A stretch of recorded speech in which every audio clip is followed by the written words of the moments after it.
Welcome to video 3.2 in our first Principles of Astrophotography series. In this video, we discuss the celestial coordinates that are used to describe positions of objects in the sky. These coordinates are called the right ascension and the declination. How will learning about these coordinates help my astrophotography? Because an object's declination determines whether it is observable at your latitude, and an object's right ascension determines the time of year that the object is well placed in the night sky. Both of them matter. In the next 3 videos in this series, we'll show how to make these determinations. But in this video, we're just going to get a grasp on what the right ascension and declination are. So learning about celestial coordinates will inform our choices about observing targets and when to observe them? Exactly. This video is based on section 3.2 of our first Principles of Astrophotography book, which is linked in the description below. I'm Ren Edwards. And I'm Boyd Edwards. Let's talk sensor sensibility.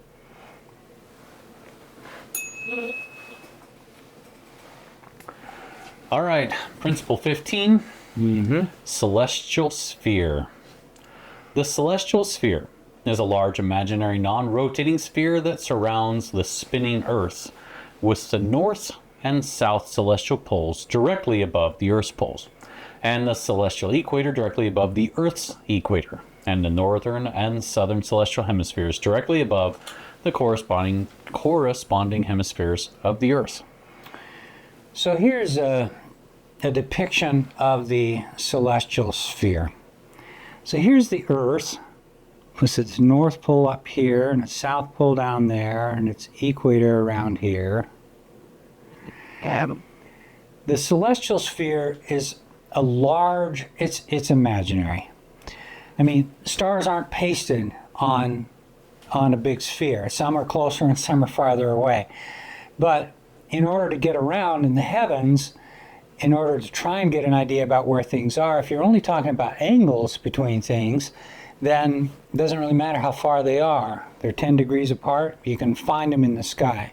So that's the beauty of the idea of a celestial sphere. So you pretend that all the stars and celestial objects and planets and asteroids and everything are pasted to this giant sphere that surrounds the Earth. And it's stuck in space. It's not moving. The stars are pasted onto this surface. Inside the sphere is our little Earth that's spinning on its axis. So just directly above the Earth's equator is called the celestial equator, just above the north pole of the Earth. I mean, directly above meaning moving away from the center of the Earth, right?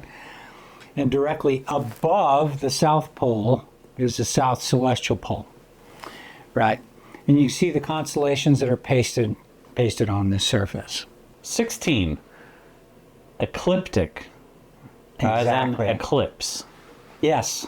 The sun's path on the celestial sphere, called the ecliptic, crosses the celestial equator traveling northward at the March equinox.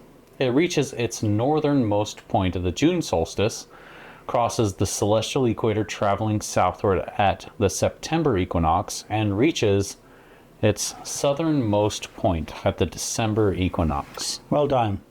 So the sun, because the Earth's axis is tilted, so if the Earth goes around the sun like this in this plane, the Earth's axis is tilted and the Earth's equator is tilted. Because of that, the sun's path on the celestial sphere doesn't go along the celestial equator because the Earth's axis is tilted. So this is this green here, that is the sun's path on the celestial sphere.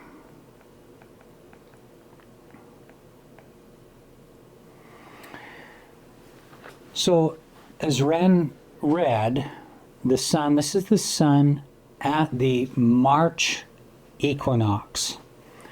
That's when the sun's path on the celestial equator sun's path on the celestial sphere crosses the celestial equator. So here's the equator here in red. This green is the sun's path. And this point right here is called the March equinox. And this is going to become important. You need the March equinox in order to define what right ascension means. So that's why this is important. So I learned it when I was going through school. I learned this as the vernal equinox, meaning that the March equinox, which occurs about March 20th or so, was the beginning of spring. But that's not true in the southern hemisphere, because the March equinox in the southern hemisphere is not the vernal equinox, but the autumnal equinox. It's the beginning of winter. Right. Winter and summer are interchanged. So nowadays they just call it the March equinox, because then that applies to both hemispheres. So then this is the June solstice. That's where, for us here in the northern hemisphere, that's where the sun gets highest in the sky for northern observers. This is the September equinox. And then finally, this is the December solstice, where the sun reaches its farthest point south of the celestial equator. Here, the June solstice is it reaches its farthest point north of the celestial equator, and et cetera, et cetera. So I think that covers path and select crosses the celestial equator traveling northward. Yeah, so here's the direction of the sun. Here's the March equinox. The next equinox is going to be 3 months later in June. All these equinoxes the next event is the June solstice. All these events occur on about the 20th to the 21st of the month, roughly right around there. It varies from year to year a little bit, but not much. See, I think we covered everything perfect. Okay, so but to really comprehend why that sun is moving around on the celestial sphere, there's a great demo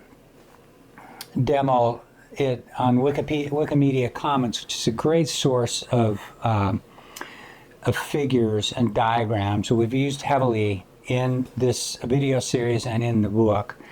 So the idea here is this. This is the sun. This is the earth. And you can see that the side of the earth that's closest to the sun is a lighter color. It's lit up by the sun, right? And then the side farthest away from the sun is the dark side of the earth. But the earth is orbiting around the sun along this line. So when you look at the sun in the sky, if you were able to see stars during the daytime, then you would see the sun projected against the background of stars at a particular place on the celestial sphere. That's what we're talking about here, is where is this sun projected against the background of stars on the celestial sphere.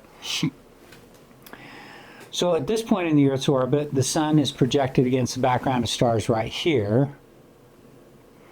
Then at this point, after the Earth has orbited a month or two, then the sun is projected against the background of stars. And again, you can't ever see the sun projected against the background of stars because it's always day and the sun obscures all that. But where it is on the celestial sphere is important because that's where you don't want to look for astrophotography. I mean, if the sun is right in the, for example, the Ring Nebula, it's really close to the Ring Nebula, it's going to be a really bad time to look at the Ring Nebula. It's a bad time. Bad choice. So knowing where it is tells you where you should be looking for objects that are going to be easy to see. And lets you know where it's not. Yep.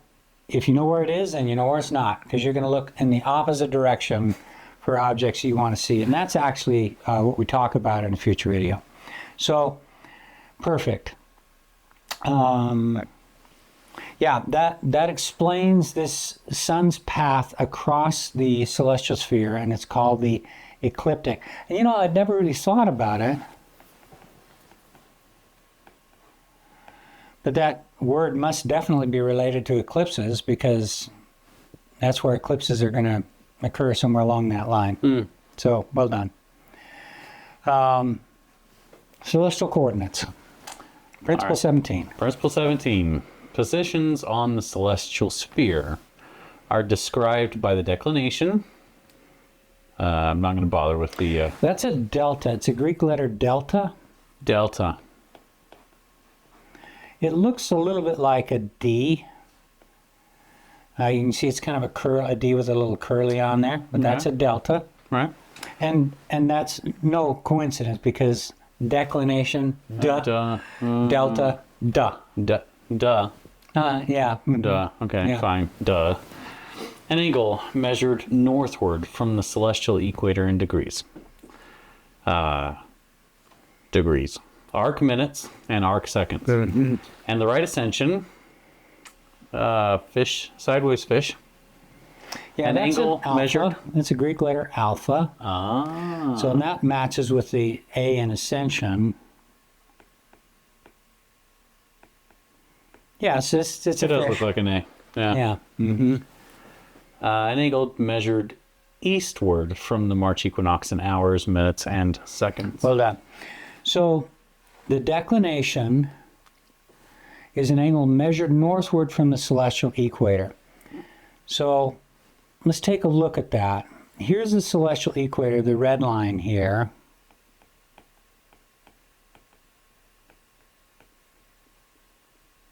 Yeah, boy, okay. And the declination is an angle measured northward from the celestial equator.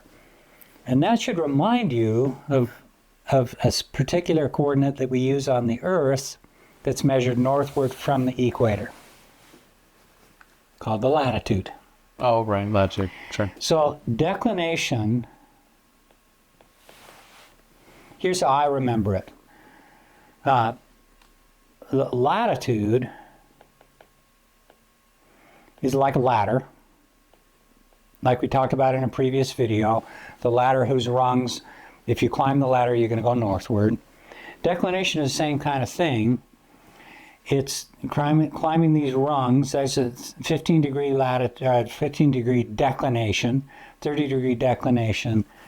It's also a ladder going northward. And the way I remember that declination is similar to latitude is I just have to think of my granddaughter Della. So I have a granddaughter named Della. She likes to climb ladders. And D is for declination. La is for latitude. Ladders. Ladder or latitude. Latitude. Yeah. Yeah. Same. So declination and latitude are very, very similar, except declinations are measured on the celestial sphere, and they measure the fixed positions of stars on that sphere, whereas the Earth is spinning around here in the middle. So you have to imagine that sphere being fixed, all the stars being pasted to that sphere, and then the Earth turning on its axis. Let's figure out where the Ring Nebula is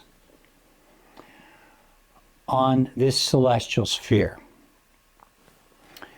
I first have to talk about right ascension. And the right ascension, let's go back to that one. The right ascension is measured eastward from the March equinox in hours, minutes, and seconds. So I'm going to measure angles instead of in degrees, arc minutes, and arc seconds now. I'm going to measure them in hours, minutes, and seconds, with 24 hours being a full circle. It's weird. It's just historical, though. So the right ascension, so where's the March equinox? This is the March equinox.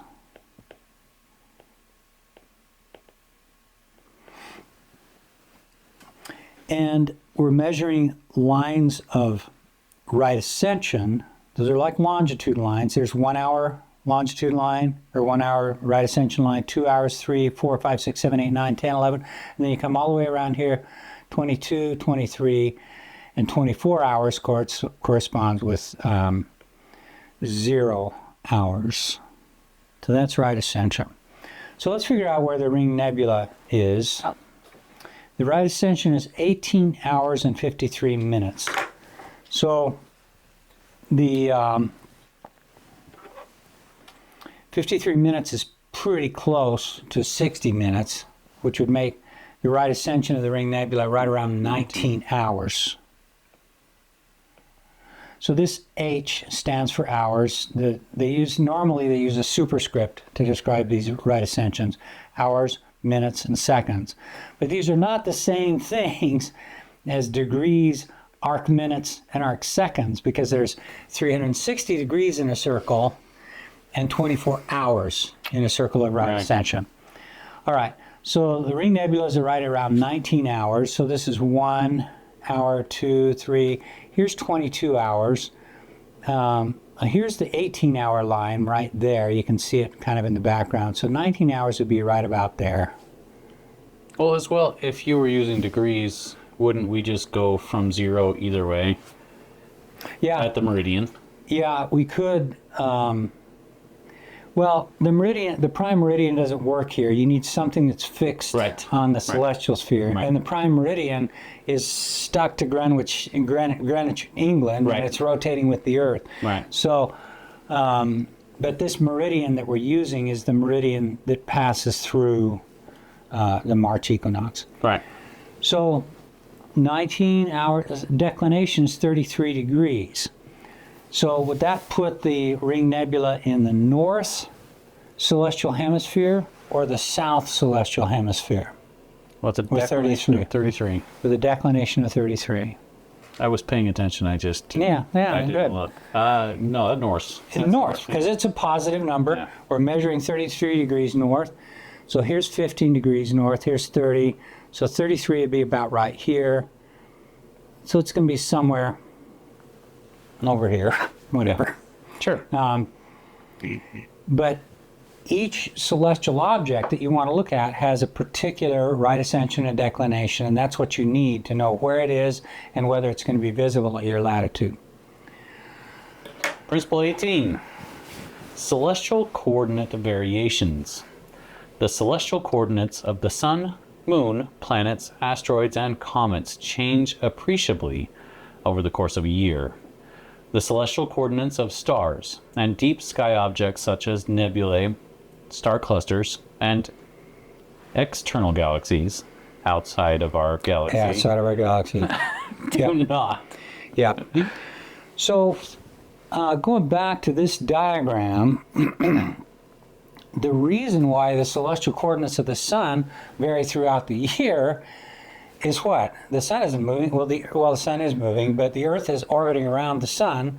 So just as we talked about before, when you look toward the Sun, it's projected against a different part of the celestial.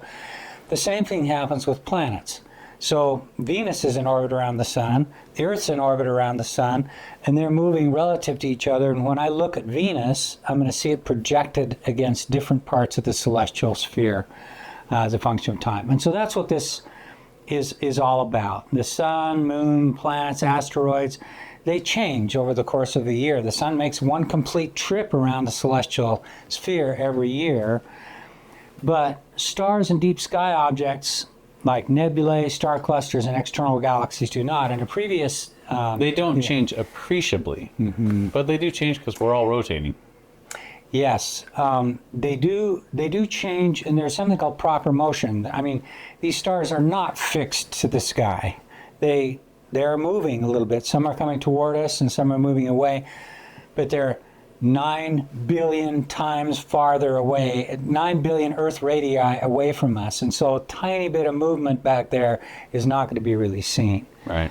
So they don't change appreciably over the course of a year, which is a nice thing, because then you can publish the right ascension and declination of the Ring Nebula, and it'll work over the period of a year. Now you do The Earth's axis is tilted, as we talked about before. The Earth goes around the sun in a particular plane called the ecliptic, but its axis is tilted, and the north-south axis is actually precessing over a period of about 26,000 years.